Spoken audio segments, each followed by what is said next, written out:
तर संभाजीनगरमधली ही दृश्य आपण बघतोय। गेल्या काही वेळापासून या ठिकाणी जोरदार राड्यासारखी परिस्थिती आहे। अनेक महिला कार्यकर्त्यांना उमेदवारी नाकारण्यात आलेली आहेत। अनेक जणी 18 वर्ष पक्षासाठी काम करतात आणि त्यांना उमेदवारी नाकारण्यात आल्यामुळे आता त्यांचा उद्रेक या ठिकाणी झालेला बघायला मिळतोय।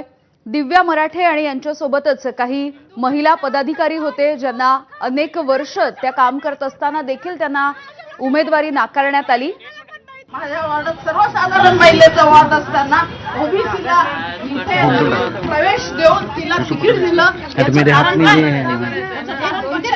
पक्षात येत आहे त्या लोकांना तिकीट देत आहे, आमच्यासारख्या कार्यकर्त्यांना कशाला ठेवताय? केलेली आहेत।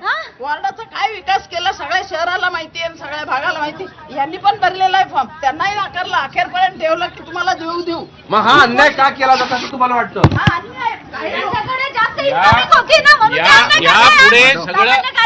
यापुढे सगळं इलेक्शन हे पैशाच्या जोरावर चालू आहे।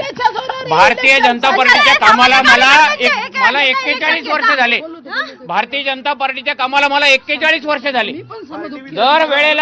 दरवेळेला प्रत्येक पार्टीच्या प्रोसिजर प्रमाणे फॉर्म भरला। कालपर्यंत मला सांगितलं की तिकीट फायनल होईल, यांना नाही देणार त्यांना नाही देणार। जे तिकीट मागत नव्हते, जे निवडणुकीच्या सगळ्या याच्यामध्ये प्रोसेसमध्ये अधिकारी म्हणून फिरत होते, त्यांनी तिकीट घेतलं। भारतीय जनता पार्टीचं 41 वर्षापासून मी काम करतो, 84 पासून। 95 ला निवडणूक लढवली होती, 30 वर्षापासून रिझर्वेशन होतं, मला तिकीट मिळालं नाही। या वेळेला फॉर्म भरला, सगळ्या नेत्यांनी सांगितलं तुम्हाला तिकीट देऊ, आणि काल जो निवडणुकीच्या प्रोसिजर मध्ये होता त्याला आम्हाला अंधारात ठेवून त्याला तिकीट दिलं। जो प्रोसिजर प्रमुख आहे हे भारतीय जनता पार्टीकडून अपेक्षितच नाहीये।